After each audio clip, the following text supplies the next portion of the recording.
Okay, we are live. This is a webinar about why the methodology must be participation. We're going to be talking about the step-by-step guide to participatory watershed management planning.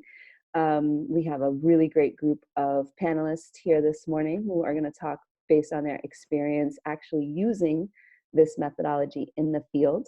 We have a wonderful Q&A tool that we can use during the dialogue. So if you have any questions while we're talking, feel free to click that Q&A box and enter your question right in there. We also have a chat, and I will be keeping an eye on both of those so that we can be responsive to you while we're talking.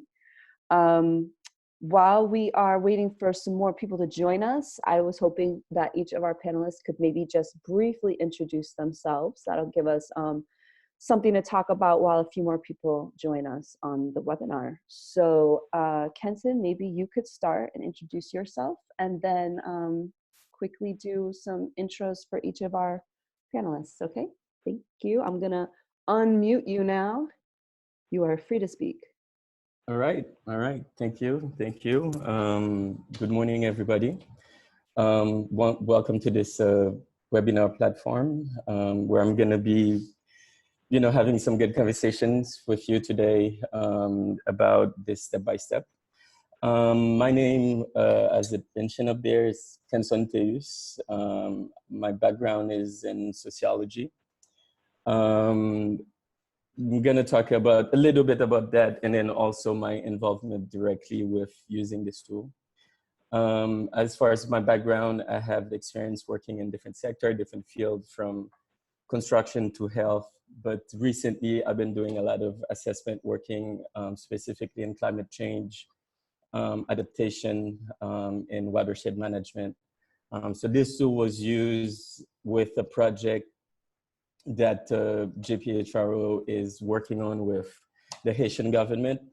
And we did use this tool to develop the management plans for this project.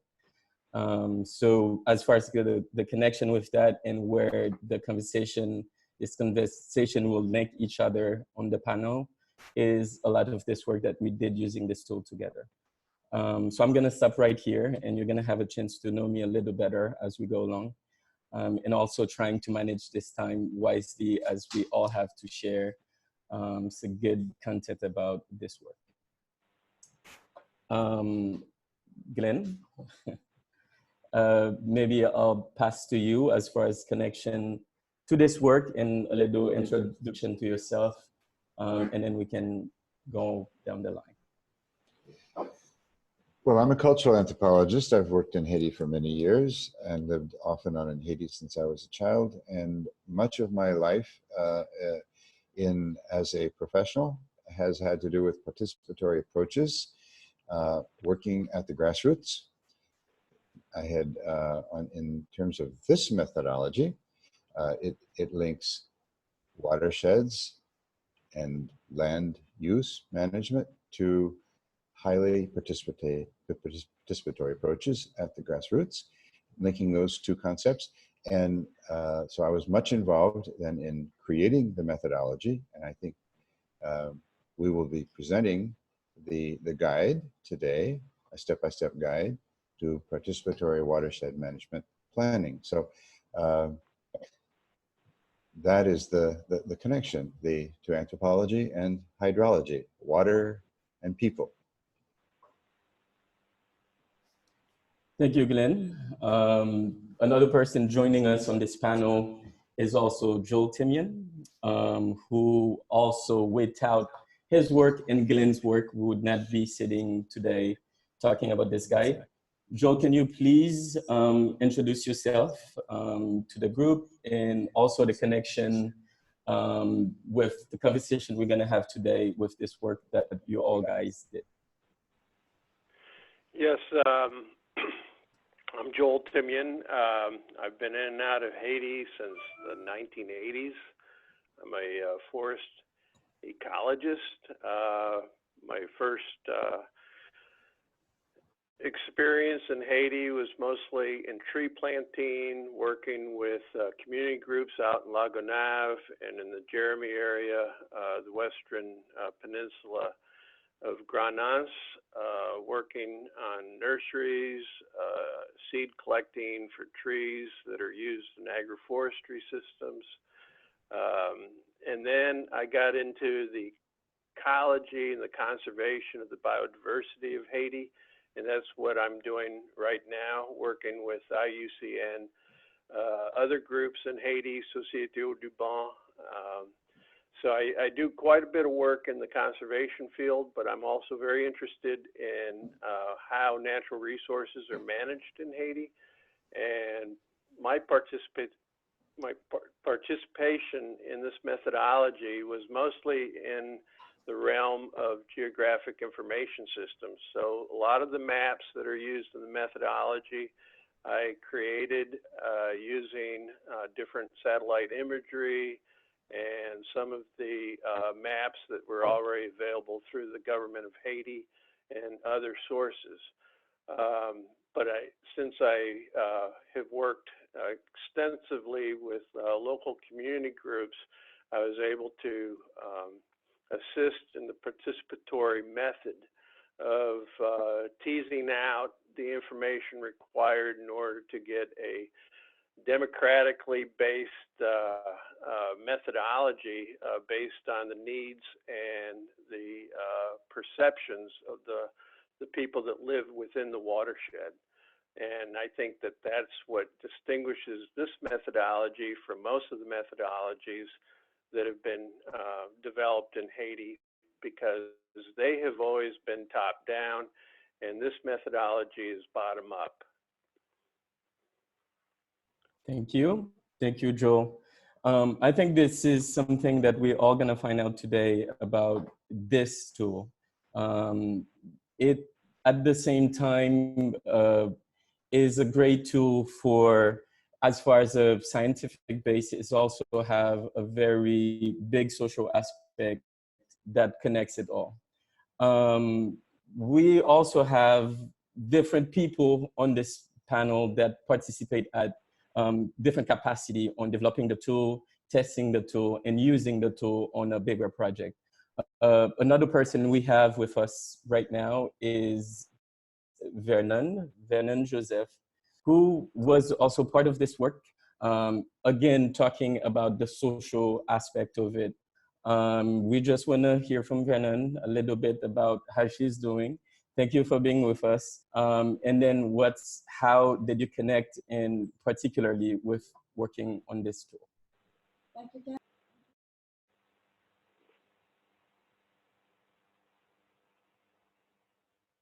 I'm a specialist in community organization and participation, and I'm a teacher too. I worked with the community many years, and I was used for this project participation methodology plan, where we had to help the people to, as a participant, to make them together to realize the plan, a management plan. I'm here today to be available for you for any question about this plan. Thank you. All right, thank you, Vernon. Thank you. So before we start, I just want to take a few minutes to guide you through how we're going to have this conversation. Again, it is going to be a conversation with all of us. We are presenting a participatory methodology, so we are for sure going to do it in a participative way. I will be mostly balancing monitoring and participating as far as my work supporting this tool through this conversation. Probably gonna be sharing my screen with you. I think at this point, everybody have the link, or if you don't, you should check on the chat box right now. So you'll have the full version of the document that we're gonna be detailing. Again, we wanna open this and leave as much room for you guys to participate. So we're going to be covering a lot of the main ideas and concept of this step-by-step. And we want you to, while this conversation is going, to share with us questions and points that you would like us to discuss, and we'll find a way through this conversation to answer your questions. And then, of course, at the end of our interaction, we'll be opening a Q&A session, depending on how we're doing. We also have a little bit of a window of time that we need to manage. So at points, I will be pointing to different people in the panels for questions. We want to make this interactive. We're going to be using specific examples. So we'll be jumping in and out, and everybody will participate, and hopefully you'll do too. And again, don't hesitate to use the chat box while we all doing this work together. So once again, Glenn, Joe, Denon, thank you for joining us, and other people who are listening. This is a great platform that we have a chance to really talk about this specific sector, working in climate change resilience. We also want to use this as far as a different conversation we're going to have to not make it technical. Some of you guys may not necessarily be in our field. So we may want to stretch it a little bit with some explanation. We apologize to the expert around the room. But we also want to make this available and understandable to everybody who are participating with us today. So I'm talking a lot. Let's talk about Guide. Let's talk about this tool. Glenn, Joel, you guys gonna be the core of this conversation. I'm gonna be sharing my screen with you, where we're gonna look at the tool specifically. The first thing I'll be doing is looking at the guide and looking at the table of content. Could we see the title page? Yes, we getting there. Again, this is a open conversation. So we're gonna be a little bit, don't wanna say informal, but in family, looking at this right now. For me, it's a little difficult because I'm sharing my screen. But some of the major points, like I said, we're not gonna be able to really get into a lot of the bones that we would love to discuss with you. So we're gonna cover a lot of the major sections, allowing you guys to have a chance to participate. The first thing we're gonna look at the section one. We have two different sections in this guide, which we wanna share with you. The first section will be the tool itself, the different steps, the phases, the different elements in the tool. And the second section will be the two pilots that we tested.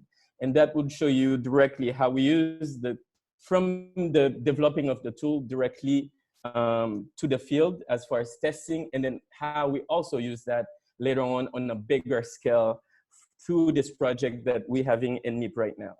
So section one will be covering the guiding elements of the tool. We'll look at the three major phases that we need to understand and to make that happen.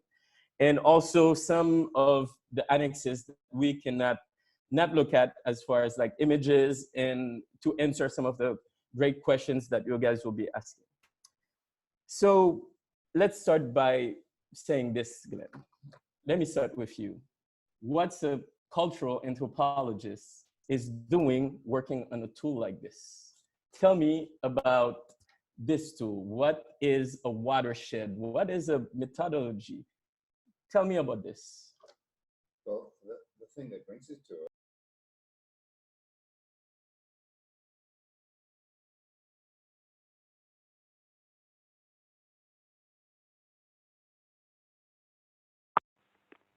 Reef kind of phenomenon that is repeated hundreds of times. Water flow. Glenn, Yes. I'm sorry to interrupt you. You were on mute till just this second I unmuted you. So can you start again? I'm so sorry. Okay, that's okay. We are first looking at the environmental issues, and through the lens of a watershed being the flow of water from uplands to lowlands, and in a mountainous country like Haiti and many other islands of the Caribbean and other parts of the world, it goes from the ridge to the reef. And Haiti, we certainly have reefs and mangroves and coastal resources, and it's all interacting and linked with the highlands. And so Haiti has hundreds of watersheds, depending on how you calculate the size of a flow of water, but they are not empty watersheds, and that's why we become involved with human beings, and therefore the usefulness of using anthropology and a cultural understanding and who is living in the watershed. They are the ultimate stakeholders. They live there. They have the greatest vested interest in protecting the land that they are making a living from, and also having access to water. Water is both a resource, it is life itself, but it is also a threat through major storms, and all of it being linked to climate change issues and resilience in relation to how to respond to changing climate issues. So the cultural part is where the people are living in the watershed. They're not empty lands. The other thing about planning is that when you have programs and projects, they always cite this word. They always use this word participatory. What does that mean? Sometimes it has sort of an empty meaning unless you give it very specific content, which is what we're trying to do through this guide. Oftentimes programs and projects coming into an area, whether they're governmental or non-governmental or donor planned and donor related, is they do, sometimes they're doing things to people, sometimes they're doing things for people, but our approach here is to do things with people. That is really a great point, because this is exactly what I was gonna ask Joel about. Like, so you claim that this tool is different from exactly what Glenn just described. Like, first of all, we're all around this conversation, a cultural anthropologist, an ecologist working on this tool. What is so different about it in specific? And how is you guys' work collide on this? What was the importance of having these two different aspects to begin and to launch on this tool in particular? Well, we're linking, in a way, expert knowledge, top-down knowledge, to grassroots knowledge of real people where they live.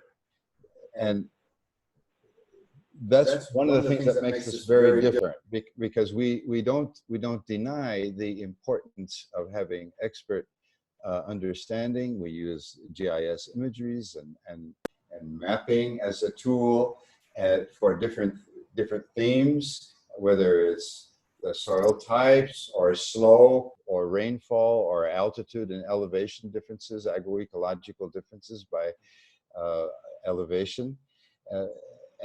And so we need that expert understanding, but the question is how to link that to the grassroots. And people living in that environment have their own priorities. They have their own ways of doing things. And so what makes this different is that top down meets bottom up. Exactly. And where the experts in other circumstances might be making their reports to a donor or to a government ministry or to a project director, we, with our expertise, our water engineers, our agronomists, our foresters, our ecologists, our anthropologists, we make our report back to people at the base. Exactly, and this is a good point. And this is exactly what I want to launch to you right now, Joe.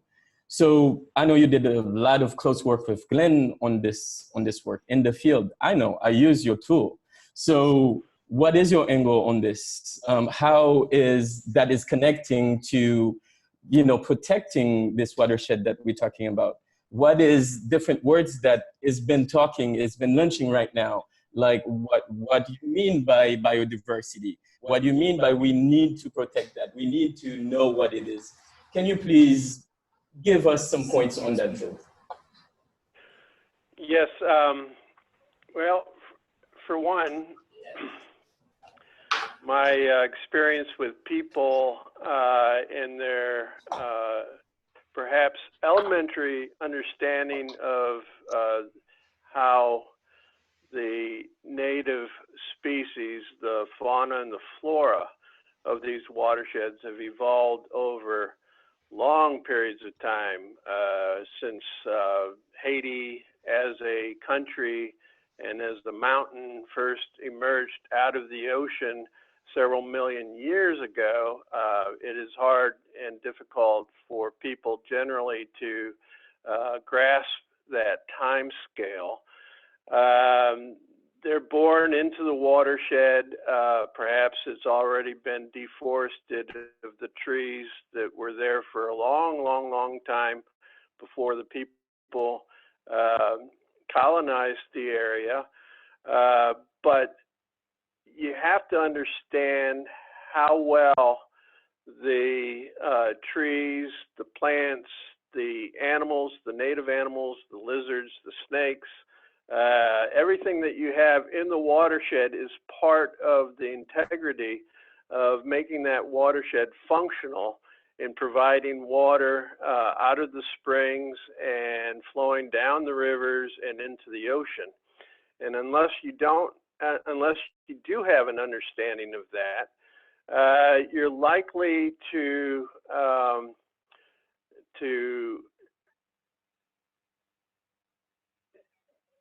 come up with a prescription that is not adapted to the way the watershed has been created. In other words, the focus on a lot of the prescriptions to address the flooding and to address the erosion are technical in quality, but if you will, you have to also look at the biological infrastructure of the watershed and how it's been designed naturally in order to restore the ecosystem functions.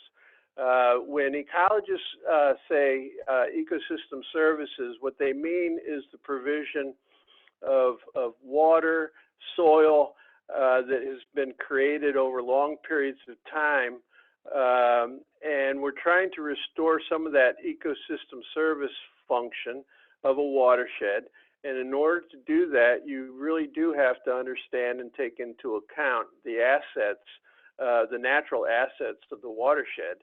And when we work with the people that live in the watershed, you could say that they're both the problem and the solution, because they're the ones that have a vested interest in order to restore the ecosystem services, the provision of water from rainfall through forests, filtering down into the aquifer and providing springs with the source and flow of water that's used by ladies to do their laundry and households to get their drinking water and farmers to get their irrigation water.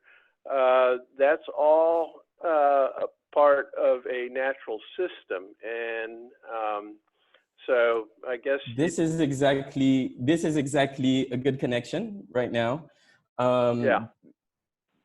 Putting together this approach.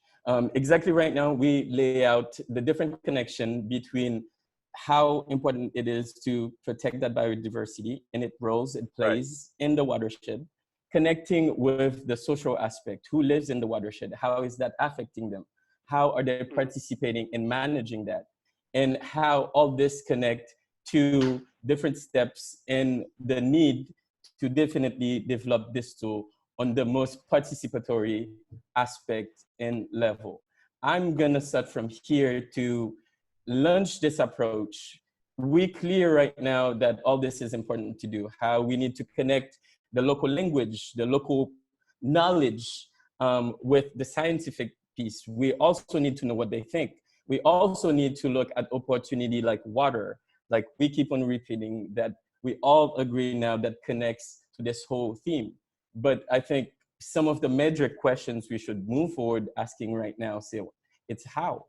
How do we do this? So going down this guide, you guys have some guiding elements that are clear on this approach.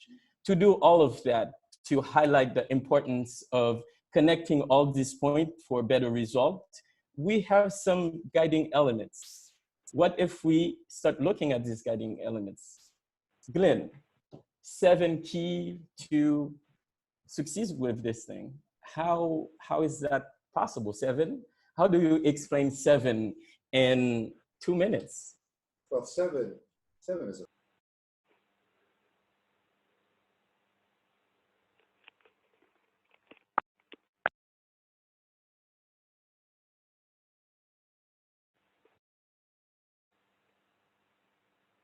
Hey, Glenn, you're Glenn muted. is muted again. Yeah, let me see if I can. Am I now unmuted? You're good now. Go ahead. Okay. Well, 7, I guess 7 keys are the magic number, 7. It could be 12, could be 17 or 117, but we've proposed 7. And that's based on our experiences as colleagues in things that work and things that don't work. And the things that don't work are a gold mine of information if we try to look at why they don't work, and the things that do work. And this approach is one where a number of these things sort of come together as a participatory approach. And one is it's very rapid. We're not taking a year or two to study the landscape and have universities from all across the world come with their professors and specialists. We work with experts, or so to speak, people who have knowledge of hydrology, engineers, water engineers, agronomists who have experience in rural Haiti. And when we talk about engineers, in a way, we're talking about social engineers. That is to say, engineers who have social knowledge of how springs work in rural Haiti. People use springs as the primary source of water throughout most of rural Haiti. And so if you're going to work with local people around capping a spring, or perhaps helping to improve an artisanal irrigation system that relates to people's livelihood and more sustainable approaches to producing food crops and cash crops, then you need, for the engineering part of it, you need someone who is able to work in partnership with local people as well as other colleagues. And so one of the things is, instead of doing long-term studies, it's very rapid. You go with existing data, existing GIS imagery as much as possible. You do rapid assessment. You do field transects in which you walk through the environment. You talk to people, of course. And it's also highly interactive. The expert, as you see the second box there, the expert team works together with itself, within itself, using the resources of the team. There's all that enriching dialogue between different specialties within a team, and then in encounters with local people, farmers or others working in the watershed, and they are the true stakeholders. You set up stakeholder workshops then as part of the interactive approach. In the end, the word participatory is one where you do individual contacts with people, you walk through the landscape, but you also organize workshops where you can bring people together and from different parts of the watershed that you're talking about, so that all sections are represented, and different activities within the watershed. Especially where Vernon is connected. Because I know in the field with you, Vernon did a lot of the interactive, the social work in the field. Let's just do this. Vernon, can you give us an example? We're not telling right now. Give us an example of how that worked in the field. Okay. You can just be free to speak, and I'll translate for you, and we'll make this connected, easy. Je m'exprime en français. Oui. Par exemple, de qui ça est interactif et qui ça connecté avec Elimasa. Gestion de bassin versant, biodiversité, approche participative, c'est la clé pour la durabilité. So to have a sustainable element or concept, to establish that, you have to consider all these aspects, from biodiversity, the social piece, and participatory. Approche participative, c'est la clé. Et la meilleure chose comme stratégie, c'est d'attirer l'attention des parties prenantes sur leur intérêt. Ce sont eux qui représentent l'intérêt de leur communauté. en plus les motiver pour leur implication. Donc, that is interesting because at this point you're really putting it on a plate for the participant. The beneficiaries, the participants are the key elements of this work. So they have to understand their interest in this, and their interest also of protecting. on ne peut rien faire sans leur implication. Et si on parle de gestion durable, il nous faut avoir leur implication. Et sur le plan, le document qui est considéré comme plan d'aménagement, qui vient d'être rédigé, on ne saurait réaliser ce document sans leurs mots, parce que c'est un document qui appartient à la communauté à la fin. So it's definitely important to have this participation and for them to understand that this is their work. They own this, it's for them. And that also open all kind of channels of being honest, and also for this work to happen, because this is, at the end of it, the management plans, the reports that's going to be developing for that, it's going to be addressing directly their issues. I'm going to take it from there by just adding my little bits of that. At the beginning, I did introduce myself as far as using this tool in the field. Since we're talking about the 7 keys, for me, two of them really strike me in the field. First of all, an approach adaptive, like we're coming with something that we did not build in Port-au-Prince and go to NIP to install. We're making sure with the people, the approach, the way they do things. And this is why earlier I mentioned the local knowledge that we definitely highlight in these steps. So using this tool, you're gonna take it from the south to the north. What it allows you to do is adapting yourself to their reality. It's not something that is already set up, like you do this and that, but that allows them to participate for you to really calibrate that within their reality. That was the first thing. Second thing, also looking at opportunities. And Glenn and Joel in particular, we're gonna talk about this just a little bit before we jump onto the big phases on how we do all these steps. But opportunities, looking at the watershed, there's a very specific assessment and guidelines on what to look for. We weren't looking into administrative structure of the watershed. We're looking for opportunities. And as we've been having this conversation, one of the element that keep on popping up is water. What is the water resource in that area? How has it been used? How could it been used better? So that's an opportunity. That's something we wanted to maximize on. And with the people living close by, that concentration of effort piece, where that definitely did allow us to make sure that whatever we're gonna do, it stays within the limit of management. It's not necessarily coming in scattered different activities around, but making sure that this opportunity that we find with the concentration of effort happens. And that's one of the things that create that durability that Vernon just shared with us. So Joel, on that, I know we're gonna jump in and close that circle. I think we tackling different size of it. But two things really quick I wanted for you to brush on. Rapid. When we said rapid assessment, and the first thing I see is GIS. Why is GIS important in doing a rapid assessment? And how do you balance that?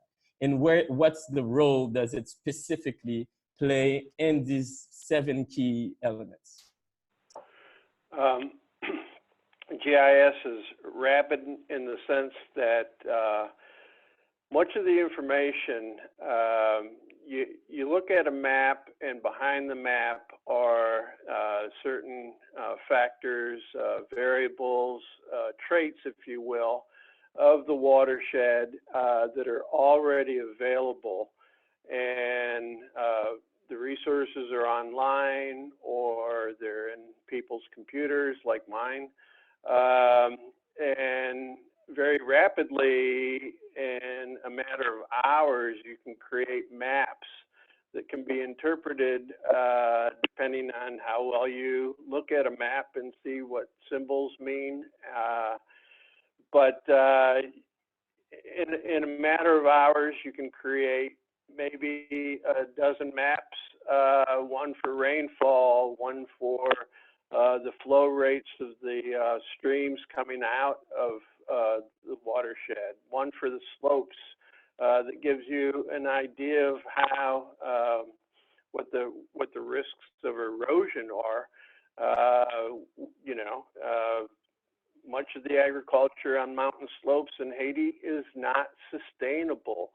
So we're already looking at opportunities to make the agricultural systems producing food on slopes more sustainable, and a map like an erosion risk map is very important to know how to prioritize the areas of the watershed where you want to do some interventions like soil conservation and that kind of stuff. But there's a map and a theme for all the elements of a watershed that one needs to know in terms of the geography, where the people live. You know, so you use satellite imagery and you put a dot on the top of everybody's little dwelling in the watershed, so you see where the concentration of where people live. You know, so as a tool, it's fundamental. And the other thing to consider when you're using GIS is the database function of it. It's the traits that make up a map can be changed over time and evolve with the demographic pressures as they change in the watershed, where the population lives, where it's working, and all that. So for a first cut, when we say rapid, you want that kind of information to make decisions. And these decisions are the decisions that are required to focus your your priorities and looking ahead toward the management needs and where you want to focus your Our intervention. So would we agree that that closes the circle though? Because from rapid, we have the information that we need to understand the field and the territory that we'll be covering, and then we translate that to manageable units. So we'll say these two definitely work in close relations. So as far as what we need to know, and then at the end, what is fair and manageable for us to do. And I know Glenn have his sense to say about this.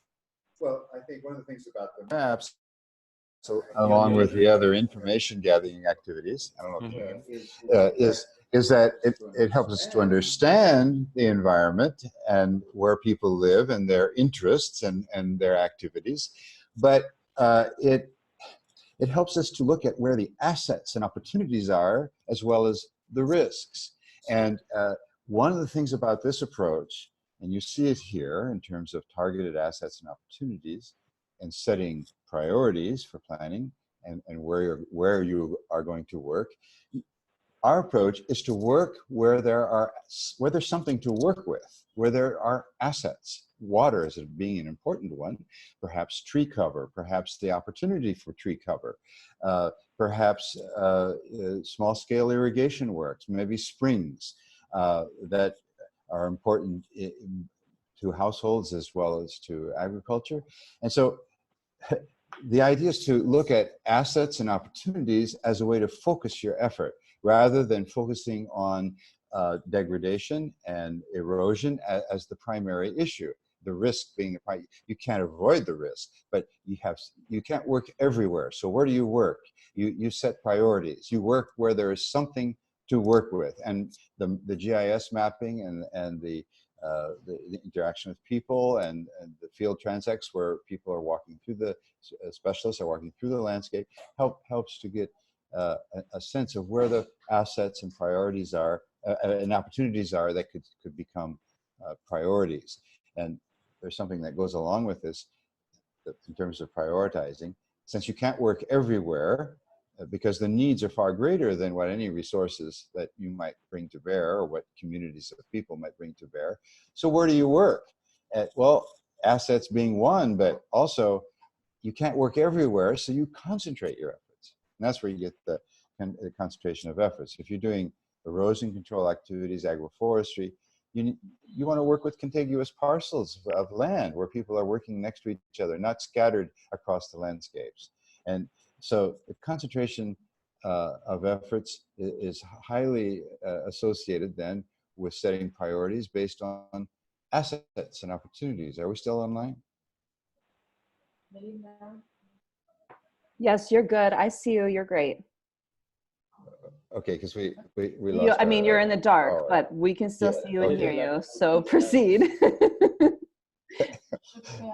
You're pretty well lit by your screen, Glenn. I can see you well. Okay. Well, the one there's one other thing I would say in terms of, about a participatory approach. Then in setting priorities, looking at assets, concentrating efforts, is that it reflects what Kenson mentioned earlier on as an adaptive approach. You haven't decided in advance what you're going to do. You need to work that out in the field. So it's an inductive approach. You start at the grassroots and work up, even though you have your experts. But for example, in the two of the pilot sites where we worked in Vernand, and I were working together, and others, we met with people at the foot of the watershed in Rivière-Froide watershed of the Department of Nîmes, as well as people upland. But when we had met at the foot of the watershed, we encountered, and we invited them to come, of course. We knew they were fisher folk, fishermen, fisherwomen, mostly men, but many women that involved in the trade and purchase and resale of fish and handling of fish. And we discovered something that we didn't know. And that was that the biggest thing going in the foot of the watershed was the American eel harvest of juvenile little filament eels, very tiny ones, because of a huge gold mine, of biological gold mine, of a market for juvenile tiny little eels, due to the Asian and North American and European restaurant industry, and in which small juvenile eels had a high value for resale and for export. And this generated all kinds of, and continues to generate all kinds of income that is a new source of income into these areas. And so that's an example of how we had to adapt our approach to find unexpected information.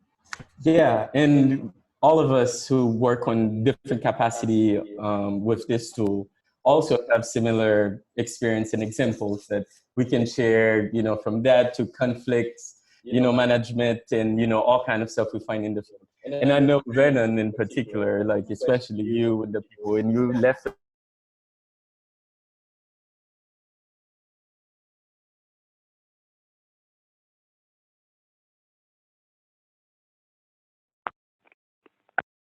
Hello, friends. It looks like our Haiti panelists are frozen. Joel, I see you are still live.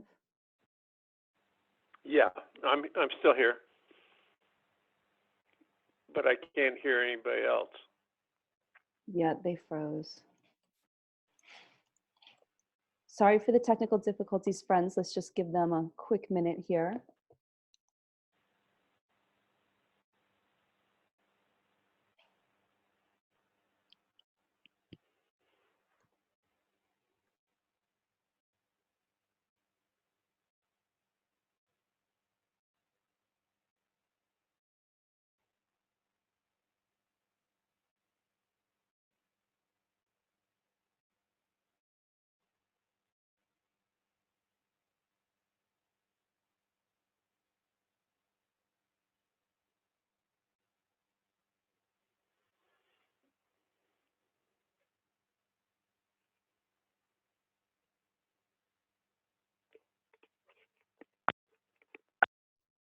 Okay, sorry friends, I was just talking on WhatsApp with our panelists. They're quickly trying to reboot. They lost electricity and therefore they lost their internet.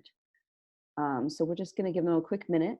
While we're waiting, do any of our attendees have any questions or anything that they would like to share, if you want to, you can raise a hand or type in the box and I can bring you into the conversation. We can have a little chat while we wait for them to come live.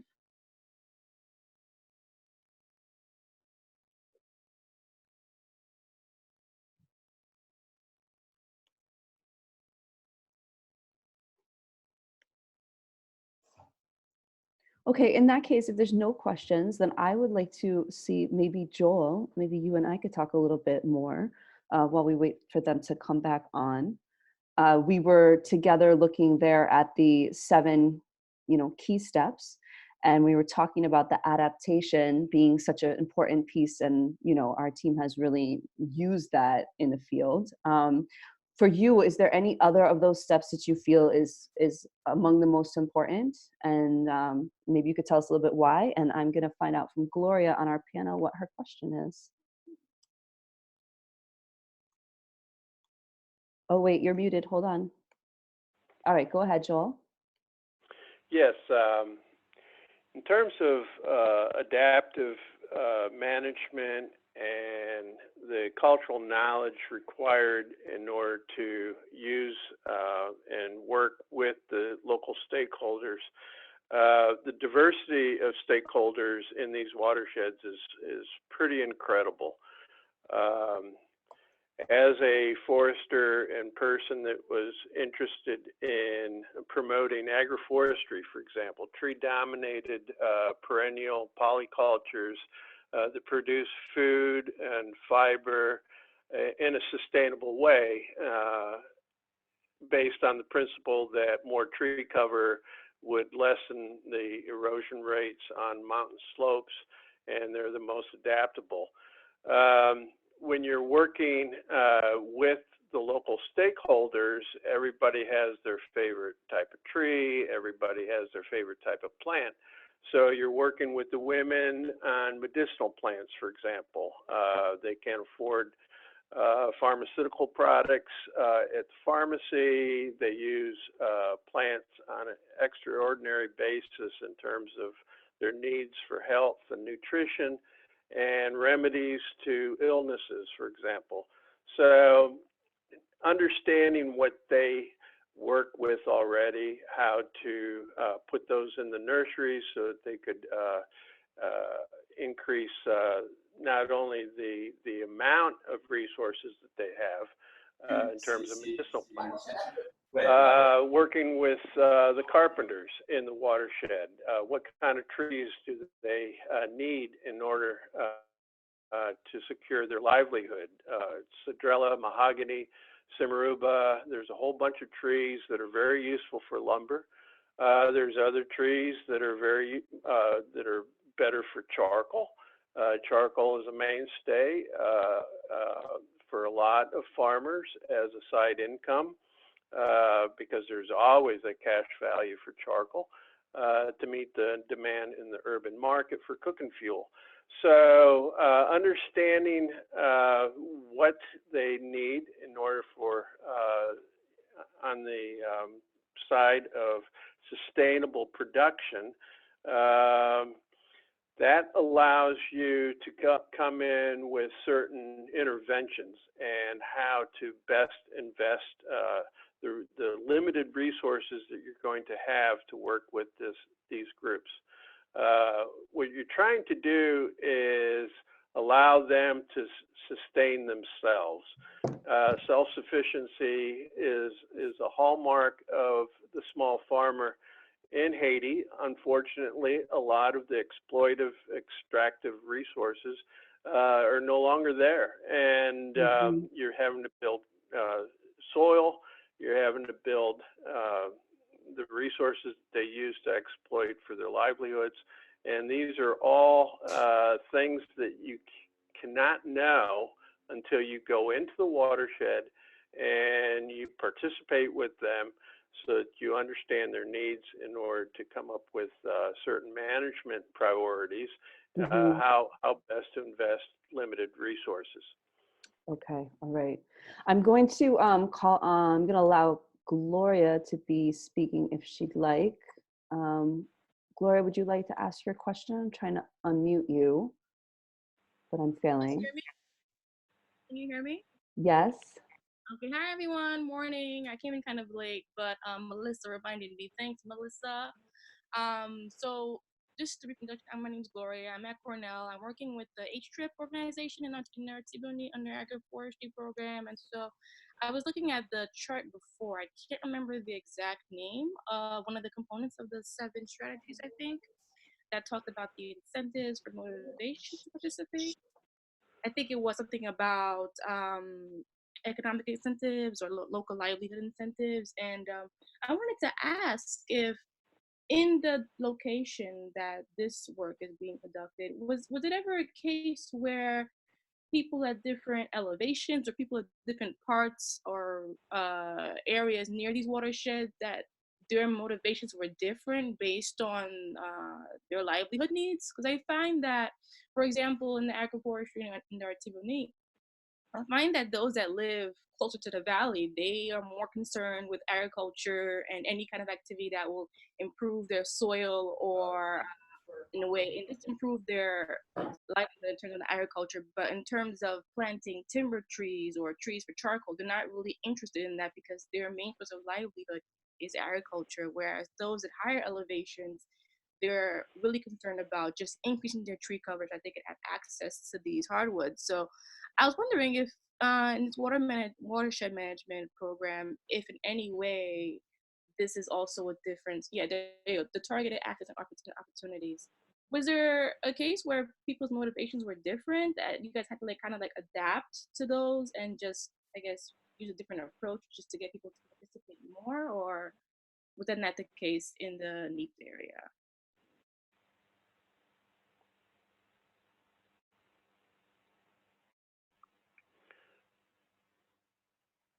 The question is their motivation to explore new opportunities is based on where they live. Is that correct? Yes. Would their location near these watersheds make a difference? Would someone that lives closer to these watersheds have a higher motivation than someone that lives further away, or is it something that everyone is interested in participating in? Yes. Well, that brings an interesting point. Obviously, the people are motivated to invest in what they already know how to do and what their main source of livelihood is. However, Haitians are pretty, it's the French term for polyvalent. They are very adaptable and they do a lot of things that are very similar. And you know, petty commerce is one facet. Most of the farmers and people that I know that live in these watersheds are doing about their source of income come from a whole wide spectrum of activities that overlap. So they all share. That's one thing that they all have in common, is that they're not only farmers, but they're also sellers, and they're also producers, and they're also so, you know, to a certain aspect, there are some ways that they're all commonly motivated, and then of course there are people that are very specific in what they do. They just grow, for the most part, beans, or maybe they fish for the most part.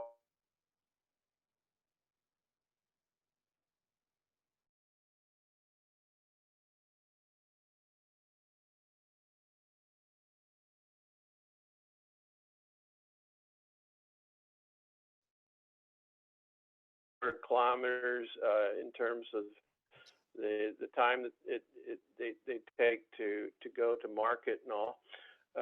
So yeah, the way they make their livelihood definitely has something to be considered in terms of managing the watershed for the principal purpose of providing sustainable flows of water for livelihoods. So I don't know if I answered your question there, but my experience is that Haitians are very adaptive, and they do all share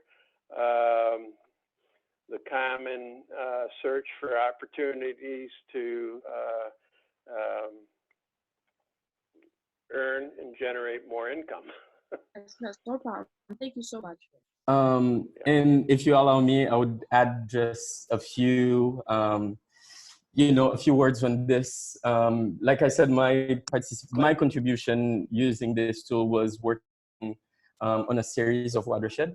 And this is just connecting to your question as far as, different variation in different ways we had to adapt to each of these watershed. Just giving an explanation of that will help you connect with that. For instance, we had 4 watersheds doing this project, and every one of them had a very specific characteristic, and we all had to address them in a different way.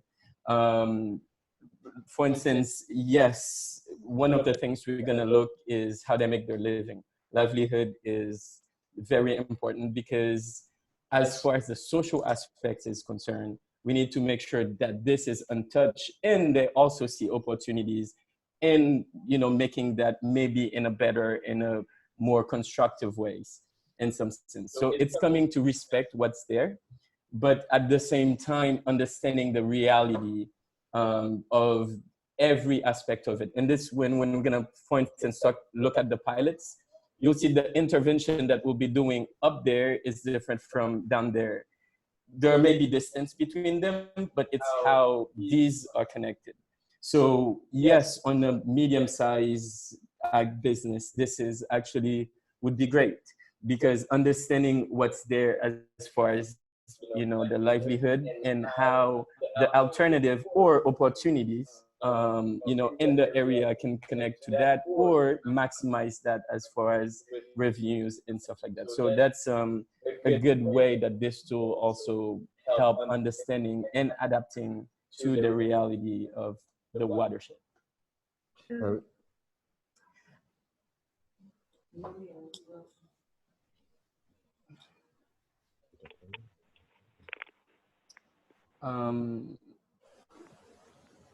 Okay. I had one comment there.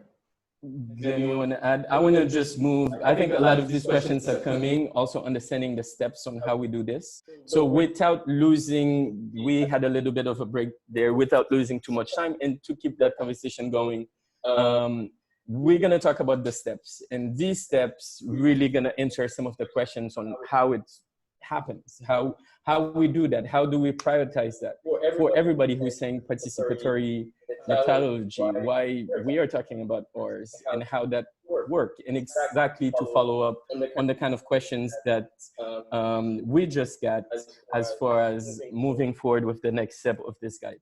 Again, from the beginning, I said we can stretch this, we can talk a lot, but this next point gonna allow us to give you more examples, but I'm gonna probably take a lead on going some of these steps as far as what is written, to give us more of a chance for Glenn with examples and to jump in. I'm gonna let you pass it to Glenn real quick while I'm setting up the steps. We're gonna talk about this and then example directly on field application and your questions to continue with this conversation.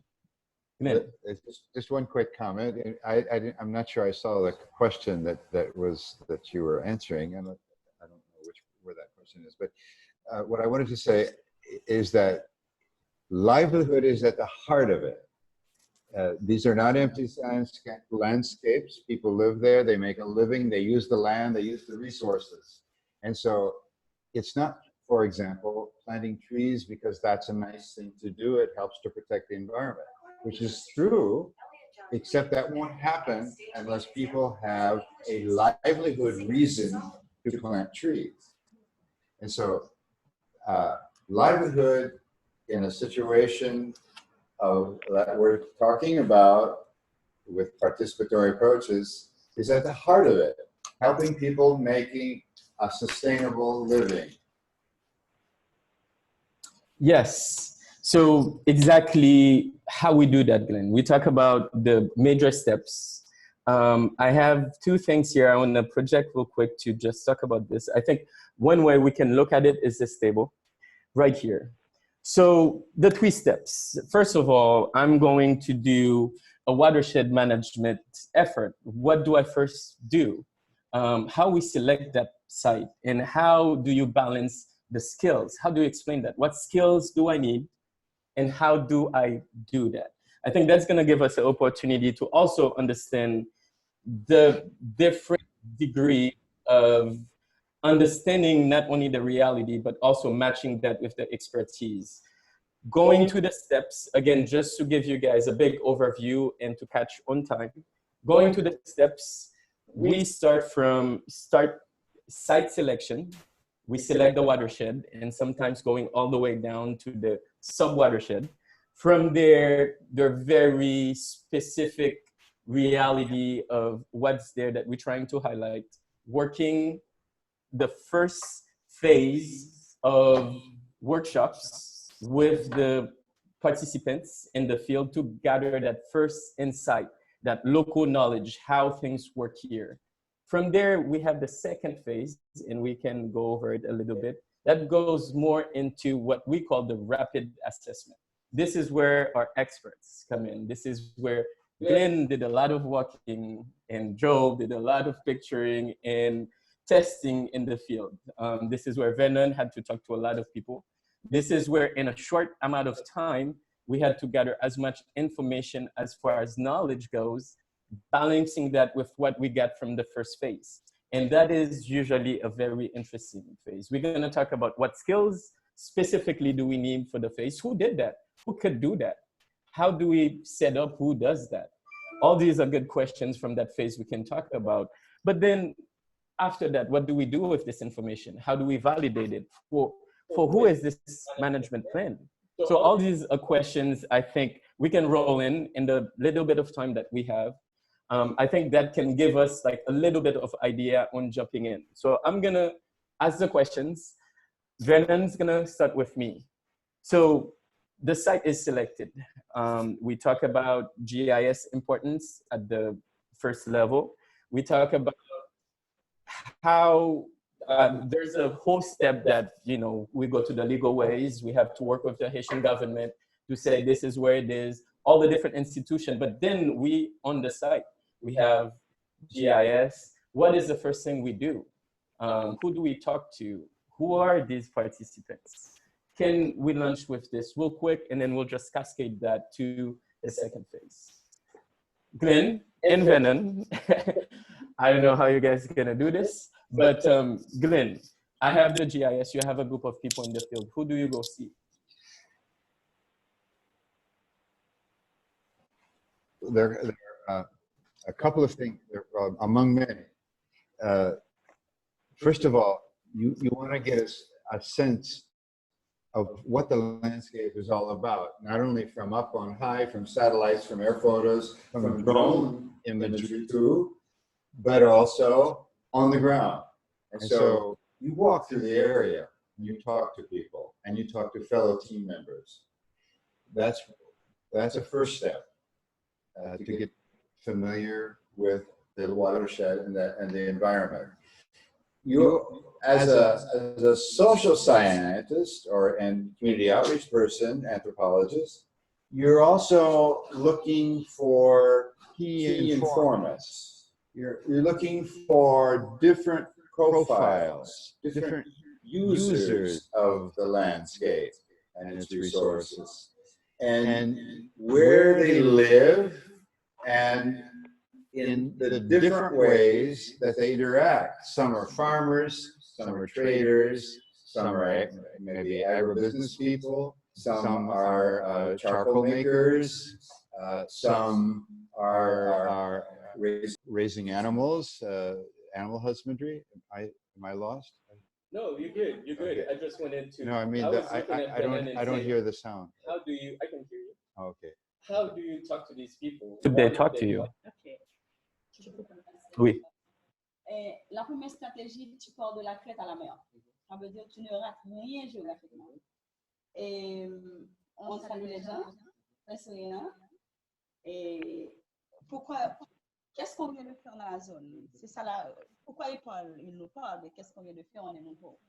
Et en plus des différents processus, comme bien a dit, qu'on a contacté, mais il y a la question de gouvernance locale. Les autorités locales sont d'abord ceux qui doivent nous ouvrir la porte à la communauté. Et ça, c'est très important pour nous. On les rencontre. Et c'est ce qui nous facilitera la possibilité de rencontres avec un peu plus de garantie. Yes, exactly. We talk about the social aspect, which is very important as far as how you open the door. Haiti is a very complex culture as far as like knowing what to respect. So as far as Venon just told us, it's just a question of approach. It's important for the people to know what you're here for. And it's important for you also to understand how to explain that, because the whole approach is from the mountain to the ocean. We're looking at the watershed. So the reality up there also reflects the reality down there. Some of the key informants that we definitely need to get involved, local authorities. Those are the keys. Those are the actors that actually need to support that for more durability of the project. So all those are very important aspects to balance. Okay, Vianen. L'autre chose qui serait la stratégie importante, c'est faire le cadeau de l'écoute. Quand on arrive dans une zone, on pose une question, on se présente, il faut donner l'écoute, laisser parler les gens et se rendre compte de toutes les informations. Toutes les informations ont une valeur. Aucune mérite d'être rejetée. Peut-être que ce sera l'objet du deuxième niveau d'épuration de données qui nous permettra de retourner. Les informations sont utiles. Actually, I'm going to add on this one. Thank you for this point, Venon, because giving la parole, giving people the chance to put their words out, this is something that in some communities could be a luxury. So having a community, having a group of participants with you with a pretty good representation. This is also another aspect, again, adding on Venon's point that I want to add. One aspect of it is also, yes, there are key informants that we talk about, but also making sure we have a good representation in the room. We want the local pastor, we want the local priest, we want Vodouizan. We want to make sure that everybody has a voice, and we also have a bit of a spectrum of the information we can get from this group. And yes, having this piece, giving people voice, and we'll talk exactly about this, because that phase, jumping to the next phase, I'll make the transition right now, and Glenn, you're gonna take it from me on the second phase, and Joe, you're gonna be a big contributor to that one. That first phase, once the people understand the interest of it, and this is how we do it through the first workshop, where the community gathers, we have this representation that we're talking about, the key informants, the local authorities, everybody that should be there and more. Usually we're talking about rural Haiti, this is gonna happen. And then we're making sure that they describe their communities to us. And this happens through, if you flip to your guides, you'll see some pictures of workshops where community draw the map where they place everything. This is where the church is, this is the ravine. And what that does, it opens the door for us for a trust, and also because we validate the words, because we sit, listen to them. That's a very important aspect. Jumping to the second phase, that is the rapid assessment. We talked about rapid before, rapid assessment. You're gonna need some help, Glenn. Who helps you with a rapid assessment in a whole watershed? How do you do this? What skills do we need? How do we jump from having the population, understanding what we're coming to do a rapid assessment in the time that you have? Yes, and we're planning to do something rapidly as an approach.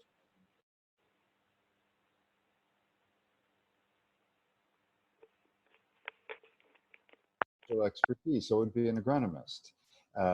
And also, but not just any agronomist, one with field experience, one who has knowledge of how small farms work in Haiti or in any other watershed where you might be working, if it's not Haiti, but who understands the small farm system, and also an engineer, an essential member, because we're talking about the flow of water, but not just any engineer, as noted, as we talked about earlier, someone who has worked with waterworks, with springs, capping springs, and not massive industrial operations, but someone who is familiar with the rural livelihoods and the flow of water and springs and small scale irrigation systems. So an engineer who's socially sensitive to that rural environment. And we also need, of course, the social scientist, an anthropologist preferably, or someone with cultural knowledge, who is able to not only collect information, but help to make sure that the representation is there in a participatory workshop, so that you have the area that you've decided that you wish to work in for the information gathering, that watershed or micro watershed, to make sure that the different population units, people tend to be settled into different groupings. It's a scattered landscape. People are scattered across the landscape, but they're different neighborhoods. And so to make sure that there is adequate representation geographically, to make sure that there's good representation in terms of different economic classes, people with better income, people with less income, and different livelihoods, and also different religious representation. In terms of one of the key informants that we use was mentioned earlier in Guélan, which is part of the Rivière Froide landscape watershed, was the parish priest, which is a very logical person. But this parish priest also had a degree in agronomy, and so the parish priest had different spheres of information that he could bring to bear in terms of answering questions and helping to understand people's needs and the environment. Yeah, no, this is a good point, because as we understand, the rapid assessment, we have some key information that we need to know. What is the local economy? What makes money, especially in what we are doing, the agricultural sector? We need to know the zones. Where are we? What is the elevation? What is, using Joel's Fenian words right now, biodiversity? So Joel, with all this expertise, all this information that this group will be gathering, how is that going to be useful to you? How you use that as far as your contribution to, let's connect it to the maps. How do this balance? What do you give them to give you? And how this work with exactly the information from these experts translating to you? Well, as an expert, you come into a watershed, you don't know exactly how specific species that are native to that watershed are being used or overexploited. There are two sides of the equation here.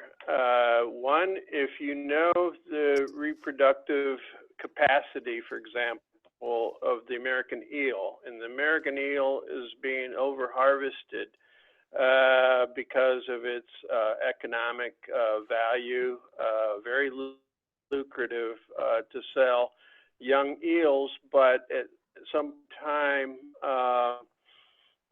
there's going to be a over-harvesting issue, and it's not sustainable in the way that it's being managed right now. So the local stakeholders who depend their livelihoods on the American eel need to understand what it takes in order to make it more sustainable.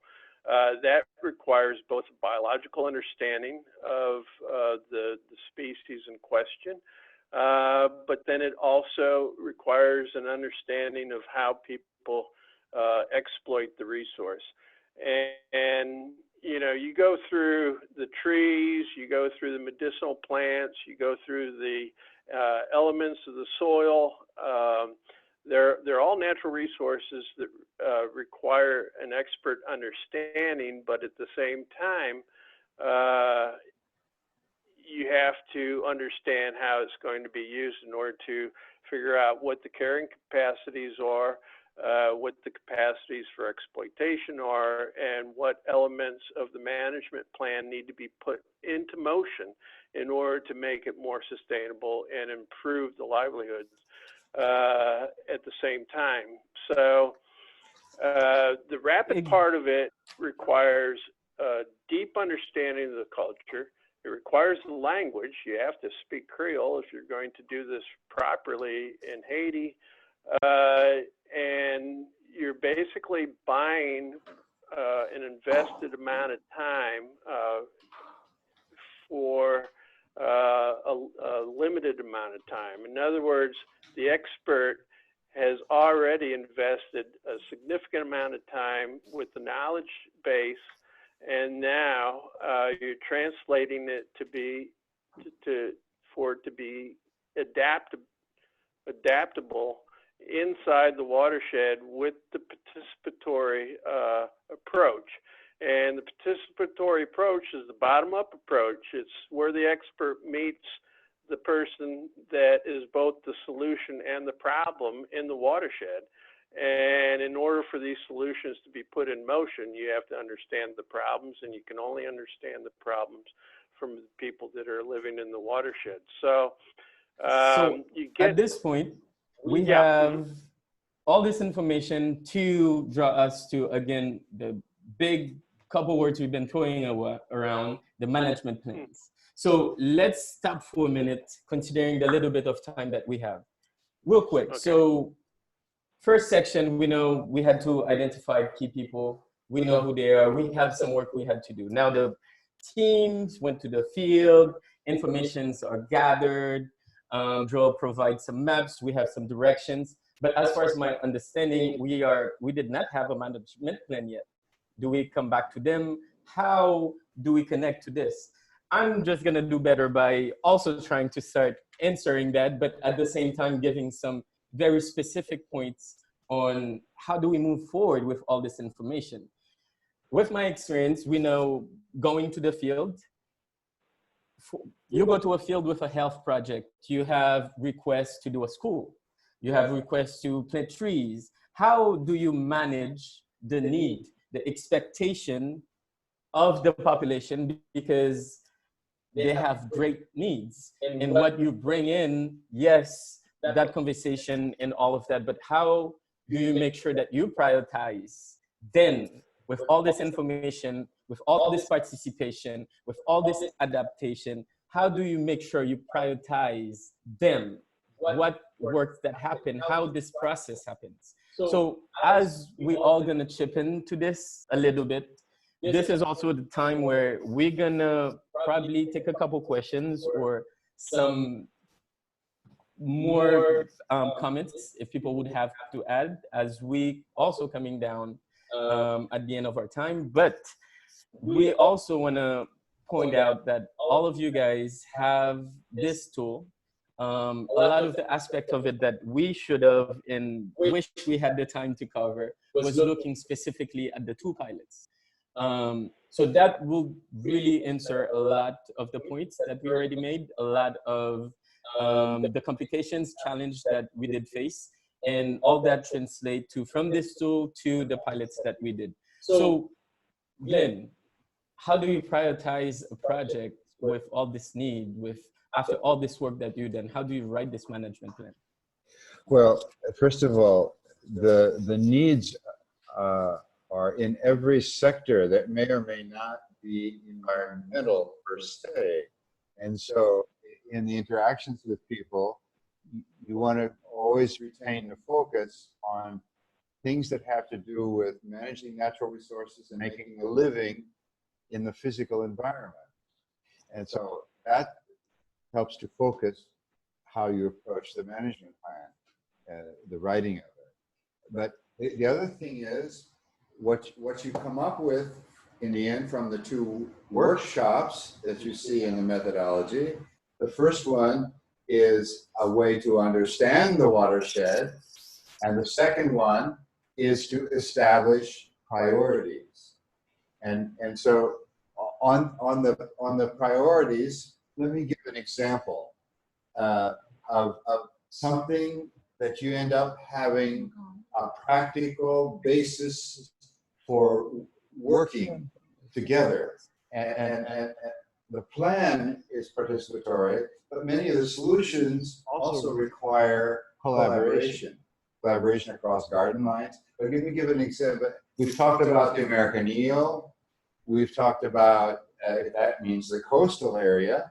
And in the area of Huelong, which is one of the pilot management plans that's available online, there is a situation where you have a spring that was capped, and it's a very reliable spring year around because it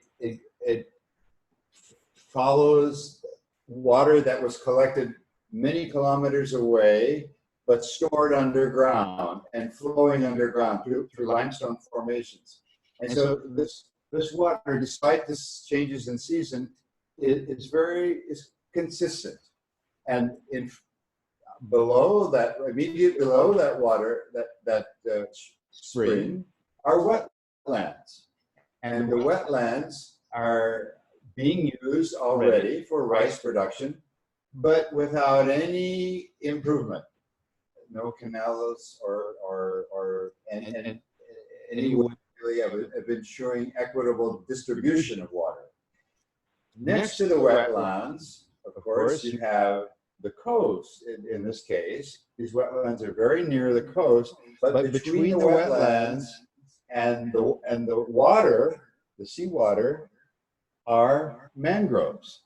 Now the mangroves are being severely disturbed for charcoal use and other extraction, whereas one of the approaches that we use is to look where people have vested interests that could be a basis for organizing around. And in this case, we have several discretely different groups that have vested interests in common if you take the animation and outrage approach and the time to bring them together.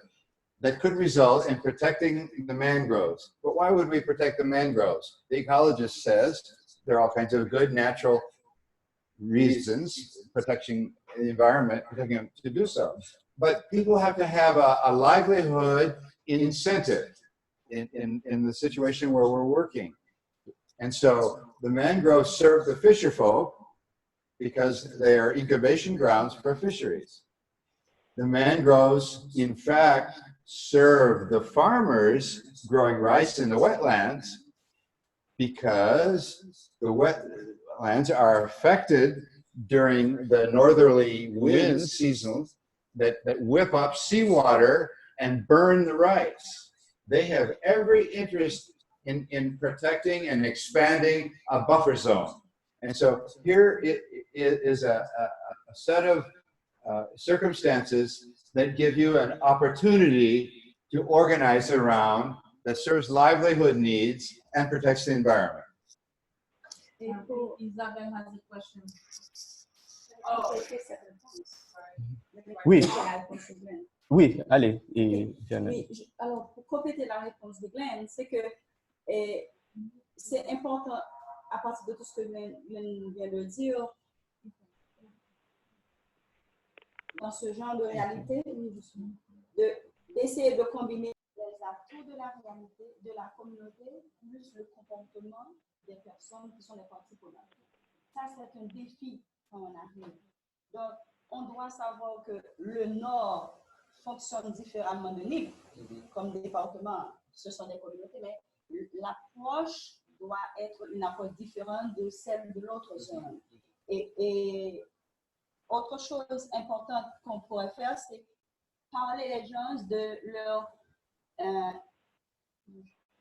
de l'aspect économique, le rendement économique. Peut-être on peut réunir tous les éléments, on identifie le problème et puis faire atterrir un projet peut être difficile.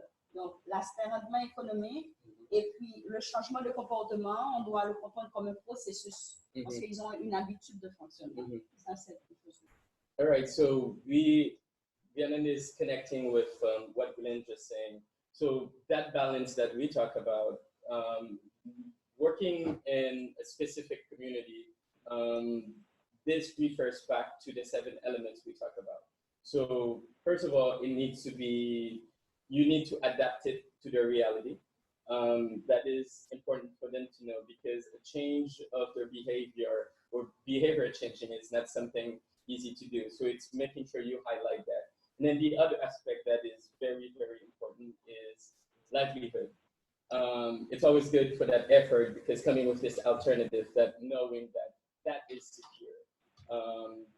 While you're finding ways to make them understand the importance of protecting the ecosystem, protecting the environment, at the same time, that alternative and for them to make a living needs to also be balanced. And this is a good point as far as connecting to them and making sure that they're aware of the reality, the real reality. And that is a very good window for us to take a question.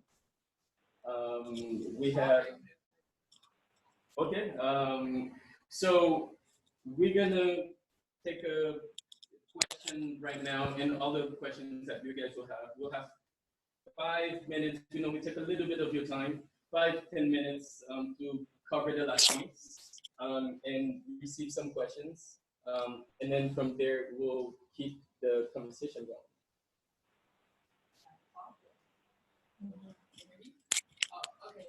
No, my question was really around participant selection. I know that you said go in with local leaders approach, and I'm just wondering how you mitigate participant bias through that process. Just in terms of environment, you go through a local leader, how do you get people that are in front of you that are representing you, that are not in the country?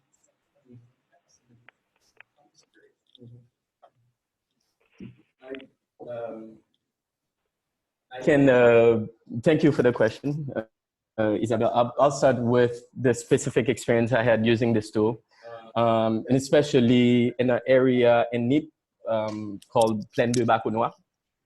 And this is actually a good question, because I wanted to give this as an example, how we use that tool to making sure we connect and did what we had to do. We got to Baconois in a very conflictual zone.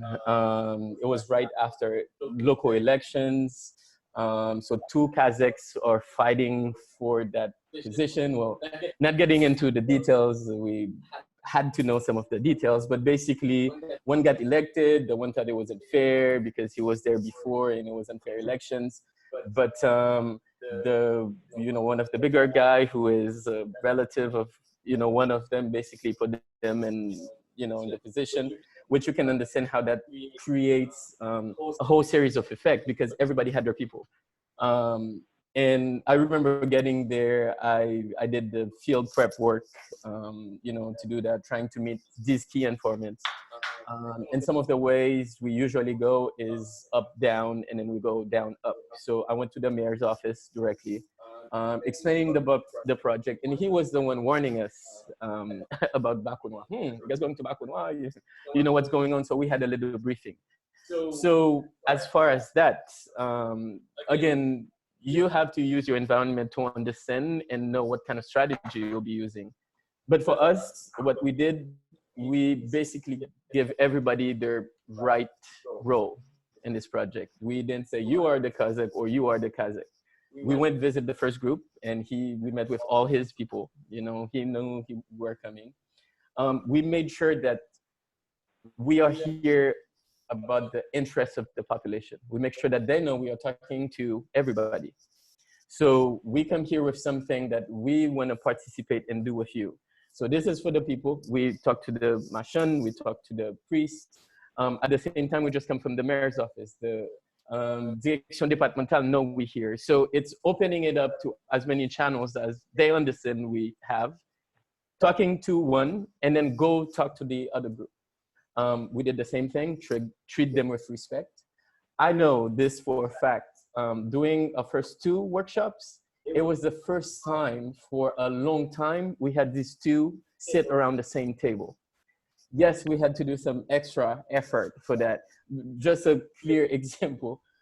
Even the food that we provided at the workshop, we make sure it wasn't from any one of them's friends. So that came from different community coming in. So we had to be flexible as far as how we get them together.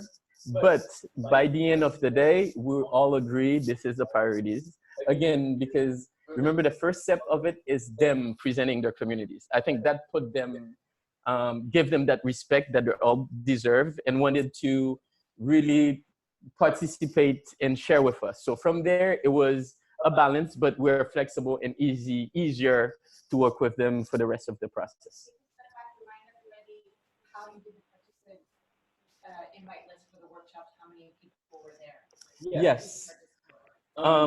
All that are, also considered. I mean, we know we're talking about rural Haiti, so you're going to have the list of participants, but people are going to come. But we know how to prioritize that. So that's why we're talking about key informants, very key representation of the population, what we call the Grandon, the very influential, group of people in the community. Again, respect. Actually, we look for trying to understand conflicts within the community, because again, that's one of the elements we can use to making sure we having people to participate. The different groups, women organization, fishermen, we make sure we have a group that is participating too. Like for instance, we have a very specific format, but we are trained to know when the women are not talking. How are we gonna do the small group? Is it all women, or because we're not talking right now, are we gonna have them to talk like this? Do we put the men outside for their discussion and the women can finally talk? So all these are strategies in ways, sometimes it needs to happen with you understanding that, because workshop opens with everybody talking, so you have an idea on what's not connecting. So we adjust to that. I'm gonna add to Glenn, and then we'll add to I think it's a great question, and that means that in our involvement in the community, we pay a great deal of attention to this question. On the one hand, you have to go through leaders. You cannot avoid them. You will cause conflict if you do not. On the other hand, you cannot only depend on leaders. You need a broader representation than just the leaders. They each have their factions, their supporters, their cousins, their wives, and relatives. And so that's important to go with leaders, but not just leaders. Secondly, we made a very special effort to have a large representation of women, a gender balance. Many of the groups, that women were maybe half of the people present, not just 10% or a couple token people from a women's group, or maybe there's sometimes you see 30% goals that people have. We had like 50%, I mean, very large representation of women. And so what you end up doing for the workshops, you have an invitations list. And in that invitation, other people come who are not invited, and that's fine. But in the invitations list, you look for gender balance, you look for geographic balance, because if people are all from one, as you know, from one area or from the little town or something, then there's going to be resentment, and there won't be that spirit that you're looking for of participation. So all of the different localities in the area of interest, you make sure that they're represented. And you make sure that different livelihoods are represented. You figure out what the livelihoods are going. So you're doing a kind of profile analysis, right? And in a way, a kind of political analysis. Who is doing what, and where the factions are. You try to figure that out, and where the conflicts are, as in this case. But the important thing is that you end up with an invitations list that is the best that you can do in a relatively short period of time to figure out what's going on in the community. A lot of that's through key informants too, but not just one, obviously. And you get a situation where how do you know that was representative, or what is the feedback that tells you that maybe that's working, the representation? And I'm thinking of workshops where I sat in. I wasn't running them, the Canson and others, but where at the end of the workshop, there's a time for people to talk about how they think the workshop went, aside from the material you're discussing. And more than one location, a number of locations. One of the things that people said, this is the first time that people have come from outside of our community with an interest in doing something here as a project or an NGO or a government body, a ministry. This is the very first time that people have sat down and wanted to know what we think. Now, this is an area where there's been a sequence of projects over the years. And one of the questions in the workshop is, have there been projects? Have there been programs? Have there been NGOs? What are they? And what do you think about what happened? That's one of the questions, one of the sessions. And so this came back, this was very striking, that this is the first time that people like you, outsiders with these different backgrounds and things, took an interest to sit down with us and want to know what we think. And at the end of the workshop, there's one where Vernon was helping to facilitate in Baconois. And not just there, people were literally in tears at certain points in terms of appreciation and having the follow-up, not just one workshop, but another workshop, plus other contacts in the field and people visiting them sometimes at their homes or in transects. And so that told us that there was something that we were doing was right. And we did some things wrong too that we learned from. But that aspect of assuring participation within a short period of time to get to know a community, that seemed to work by doing the profile analysis, making sure the leaders were there, different factions both present. And for this was a kind of neutral setting where people in overt conflict and sometimes fear for their lives were able to sit down together in a group because it was a neutral setting. Yes. Okay. I also want to, as we closing this down, I want to take the time to also acknowledge the challenges. More often we come and, talk about what did happen, participation, all the good stuff, but we did also have some challenge. Knowing at the beginning, I talked about different steps. Again, we're not gonna stay too much, but I think it's important to brush a lot of the stuff that we face as far as a institution using this tool for the first time. After the tool was developed, the pilots, I was the first one honored to use this tool in the field for this project. And a lot of it really, there are a lot of different things that we need to balance because of how it's set up. It also requires, if you're not managing it well, a lot of resources from human resources. Again, it depends on the scale. It depends on what you're doing. We did 4 watersheds subdivided into sub-watersheds. So we had to do 10 management plans using exactly the step of the tools, and all these happen at the same time. Mobilization, and while we're acknowledging the very specific aspect of this plan, the team needs to say exactly in the area where you're working. This gives it that face-to-face interaction with the people every day, and that's building confidence and more easy way for us to integrate in the community. We also need to acknowledge that this could cost. Most of the time, we're not using local resources because, again, we're coming in with very specific expertise. So logistics, hotel, all these add up. Also acknowledging that we are talking about the watershed. It's big. We need transportation. We need to cover it.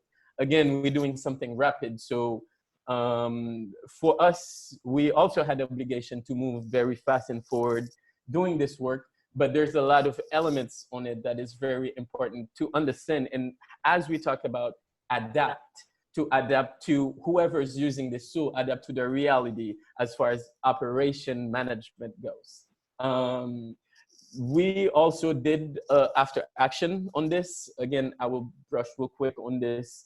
That highlights some elements that we do need to consider as far as us going, and some good points, that are opportunities moving forward. Local expertise, local local knowledge. For instance, I know we work with Fitzgerald in Ansavo, who was a local facilitator. It's always good to have that local face in a team. Everybody knows, everybody opens to it.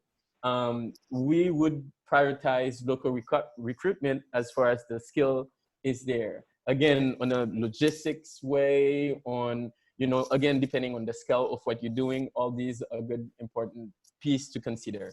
Also on a technical piece, real quick, we'll cover, it's important to also manage these experts in a, you know, more constructive, in a way that they can contribute to the general plan. So when you have an engineer, when you have an agronom, he's economist, this one is a hydrologist. So you have different skills on the board, on the team. Managing and making sure that everybody contributing to this plan is also a good way to go. Those are some of the elements and the steps, you know, talking to Glenn, going through after actions that we did that we know will be very useful as far as specific guidance about all this information you just got. This is how more effectively you can put it together with everybody, the participation of everybody in the team. Again, this is a great tool.